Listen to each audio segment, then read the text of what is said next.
Good morning, good afternoon, good evening, whatever time you're watching this, and welcome to the channel if you are new, and welcome back if you have been here before.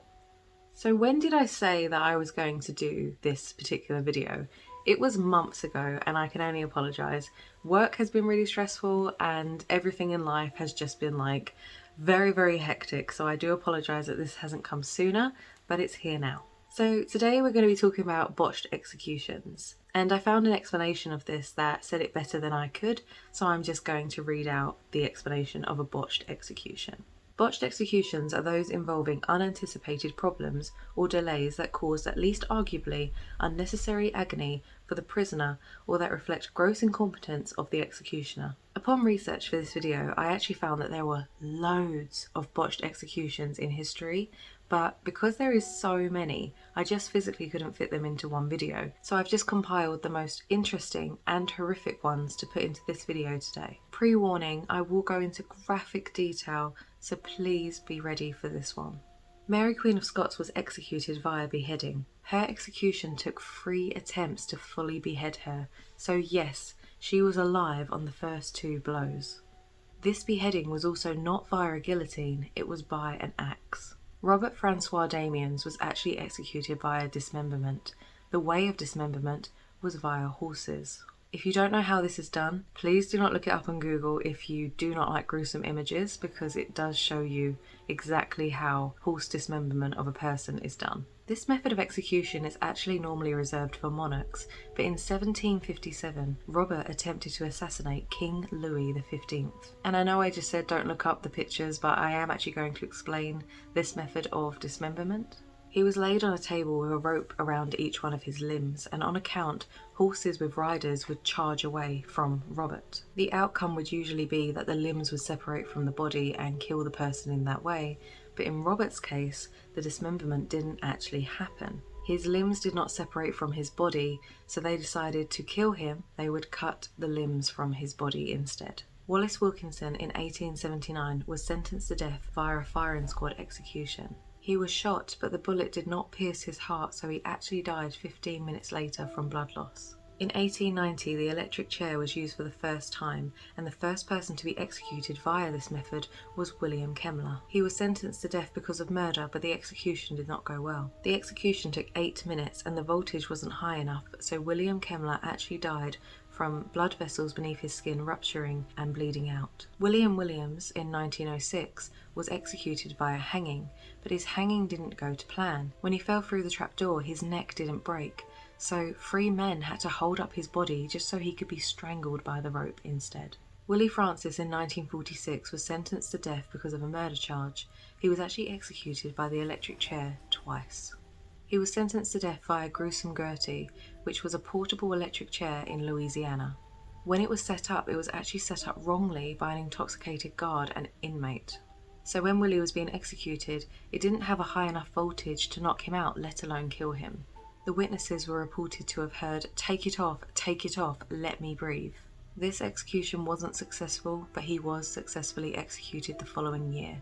Willie Francis was only 17 years old when he was executed by the electric chair. And I just want to pause for a minute, because I know that all of these people that I'm going to talk about have been executed or sentenced to death because of hideous reasoning, but I'm not against the death penalty, because I do believe in certain situations it is justified. But when you hear that something went wrong and someone's been tortured and it's just not a clean death, it sits badly with me. Also, in this case, Willie Francis was 17 years old and he was executed twice. Again, I'm not feeling compassion for murderers or anyone like that.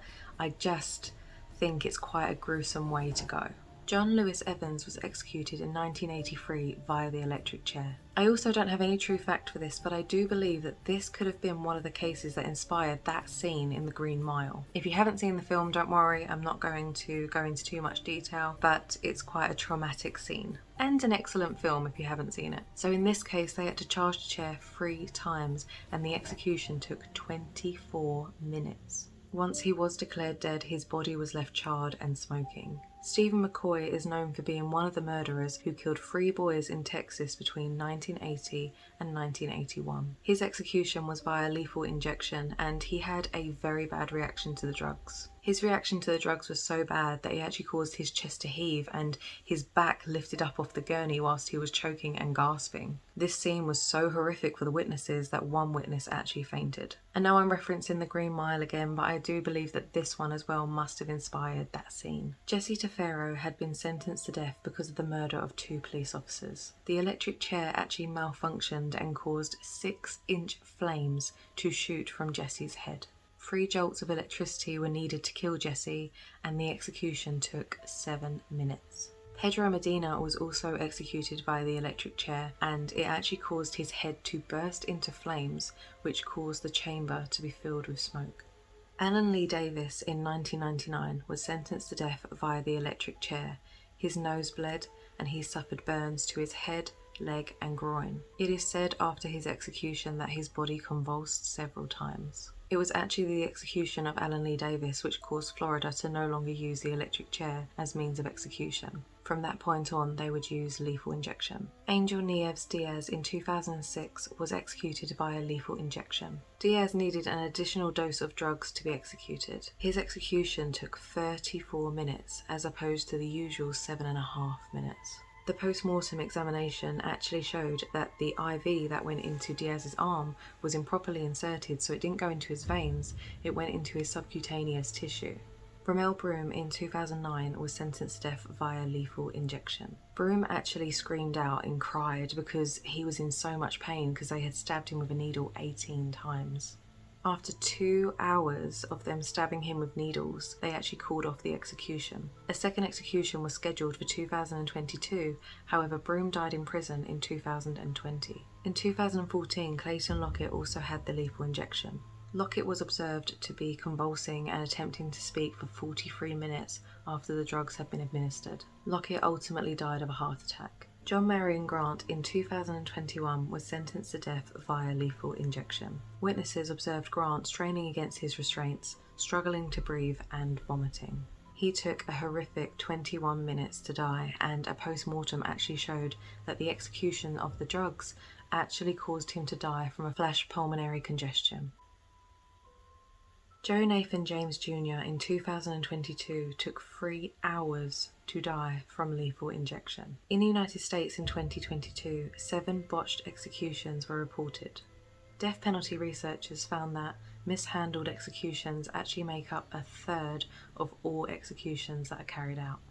So that was the video that I've been needing to make for months now, and I apologise it took so long. I apologise that this video took so long to come out, but if you did wait for it, I really appreciate your patience. Like I say, there are a ton more executions. They're quite easy to find, so you can look them up and find them, or I can do another video, but these were the most severe botched executions in history that I could find. If you've been here before, then thank you so much for returning, and if you're new here, then welcome to my channel. I try to upload a new video every month on something spooky, horrific, or true crime related. So if you're interested in that, feel free to stick around. But for now, that's all from me. Thank you so much for watching, and I will see you in the next one.